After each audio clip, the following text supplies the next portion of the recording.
Desde que o primeiro ser humano aprendeu a forjar o metal, a espada tem sido mais do que uma ferramenta de morte. Ela é um símbolo. Para o samurai, a katana é a extensão da alma. Para o cavaleiro medieval, a espada é a cruz onde ele jura seus votos. A espada representa o poder da decisão. Ela traça uma linha no chão e diz: daqui não passarás. Ela separa a vida e a morte, o certo e o errado, o rei do tirano. Mas o que acontece quando a espada mente? No universo de Saint Seiya, somos apresentados a guerreiros que destroem átomos e rasgam galáxias.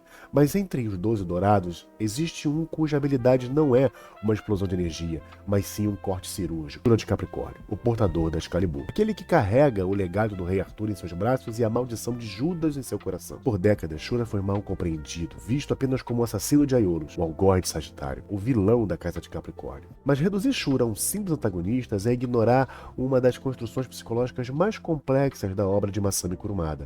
Hoje nós não vamos apenas contar a história dele, nós vamos entrar na mente de um soldado que acreditava tanto na ordem que esqueceu da justiça. Vamos analisar a anatomia da sua técnica, a filosofia do seu conservadorismo e a dor silenciosa da sua redenção.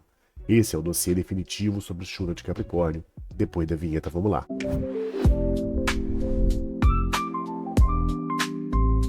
Salve, meu nerd, sejam bem-vindos ao Migrante Nerd. Deixa aí o seu like, porque no final você vai acabar se esquecendo. Vamos começar entendendo o ambiente que forjou Shura. O santuário não é uma democracia, é uma teocracia militar. Desde criança, esses guerreiros são treinados para obedecer, mas Shura leva isso a um nível quase religioso. Diferente de Mu, que questiona o silêncio do mestre, ou de Doku, que observa a distância, Shura é um homem de ação e presença. Ele é o arquétipo do homem institucional.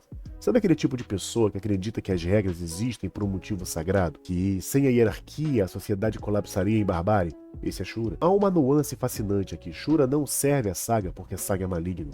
Shura serve a saga porque Saga representa a estabilidade. No período em que Saga governou sob a máscara de Ares ou Grande Mestre, o santuário estava forte, havia ordem.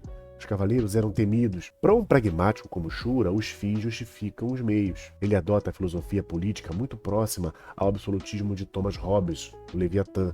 Para evitar a guerra de todos contra todos, é necessário um poder central absoluto e inquestionável. Shura vê a si mesmo como a espada desse Leviatã. Ele se convenceu de que a força é a justiça. Aquele que vence é justo, aquele que perde é mau. Essa frase, dita por ele, é brutal.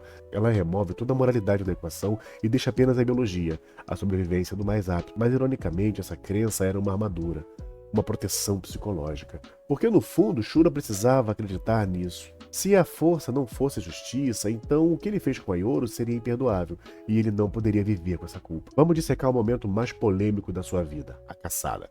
Aiolos de Sagitário não era um estranho, ele era um companheiro, irmão de Ouro. Provavelmente treinaram juntos, comeram juntos. Quando o grande mestre declara Aiolos um traidor, Shura não hesita. Por quê? Isso nos diz algo aterrorizante sobre a doutrinação. Shura desligou seus sentimentos pessoais em nome do dever. Ele olhou para o irmão e viu um inimigo do Estado. Ao atacar Aioros, Shura não usou truques. Ele usou Excalibur. Ele foi frontal. Mas observem a cena com atenção. Aioros não revida com todo o poder. Aioros protege o bebê. E esse é o ponto de ruptura. Shura tenta matar o bebê. Justificativa dele? Um bebê que traz discórdia ao santuário não merece viver. Aqui, a lógica do bem maior se torna monstruosa. É o perigo do utilitarismo levado ao extremo. Matar o inocente para salvar milhares? Shura disse sim, e esse sim ecoaria em sua alma por 13 anos. A ironia cósmica é palpável. O Cavaleiro de Capricórnio, regido pela lenda da cabra que nutriu um deus, tornou-se um homem que tentou abortar a era de uma deusa. Ele falhou com seu próprio mito, ele falhou com sua própria estrela. Vamos dar uma pausa na filosofia para analisar o poder bélico de Shura, a Excalibur.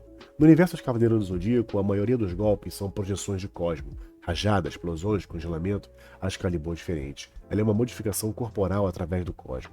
Shura afiou seus membros a tal ponto que seu cosmo se projeta como uma lâmina invisível, capaz de cortar a nível molecular. Não é apenas força bruta, é precisão cirúrgica. Ao contrário da explosão galáctica, que destrói tudo na área, a Excalibur exige foco, exige que o usuário esteja calmo, centrado. Uma espada treme se a mão treme. Isso reflete a personalidade dele. Seus ataques são linha reta, direto, sem curva, sem subterfúgios. A Excalibur é uma manifestação física da sua mente, afiada, direta e letal. No entanto, tem uma fraqueza. Uma espada só pode cortar o que ela alcança. E Shura, cego por sua arrogância, não conseguia alcançar a verdade que estava além do alcance de seus braços. Como o mestre ancião diria, a espada pode cortar a carne, mas não pode cortar a água. Shura tentava resolver problemas espirituais com soluções físicas. A Batalha das 12 Casas, o confronto inevitável. O dragão contra a cabra. Shiryu é o oponente perfeito para Shura. Shiryu também possui uma arma, o escudo e o punho do dragão. Mas a força de Shiryu vem de algo que Shura despreza, o sentimentalismo. No início da luta, Shura destrói a armadura de Shiryu como se fosse papel. Ele zomba, sua lealdade aos seus amigos e sua fraqueza. Mas à medida que Shiryu continua levantando, sangrando, sem armadura, expondo o ponto vital do dragão, a certeza de Shura começa a trincar. Não é o medo de morrer. Shura é um guerreiro, ele aceita a morte. É o medo de estar errado.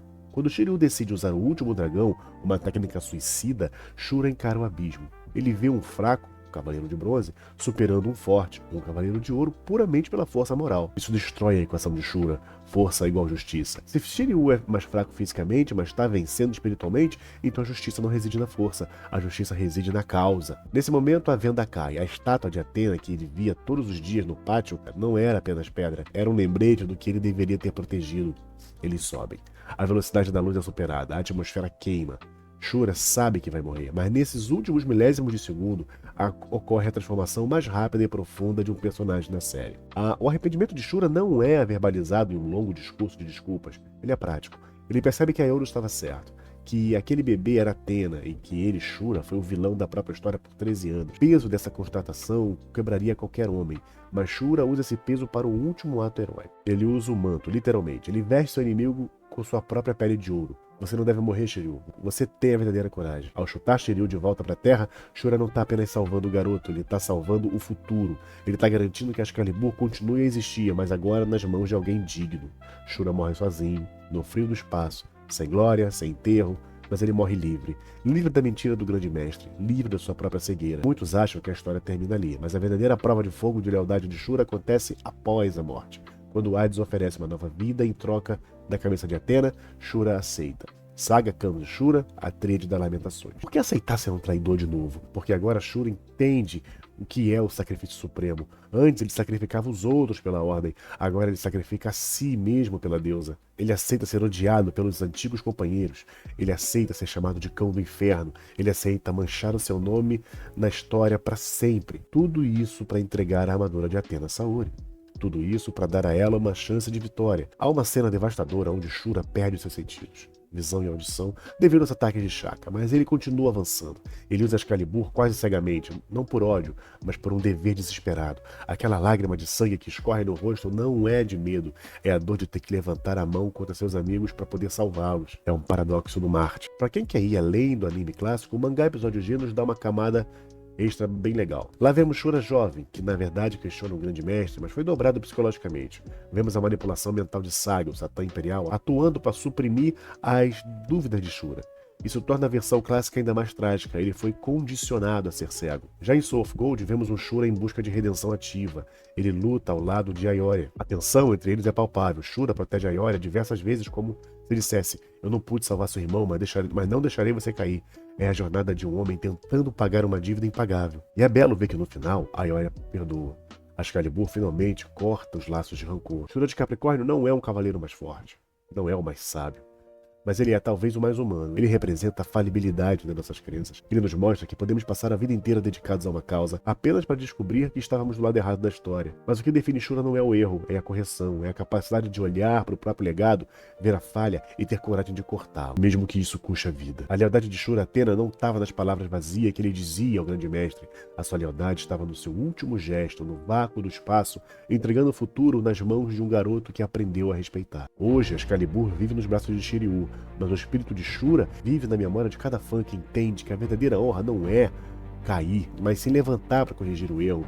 Que a lâmina de Capricórnio nos guie sempre em direção à verdade, não importa o quão dolorosa ela seja. Eu sou o Nerd, espero que vocês tenham gostado. Deixe seu like, seu comentário, se inscreva no canal. Se quiser ajudar o canal, nós temos aqui o QR Code da Amazon gigante e pequenininho para você fazer uma doação direta pelo Live Pix, PixGG, né? Live Pix aqui, ó, apareceu também.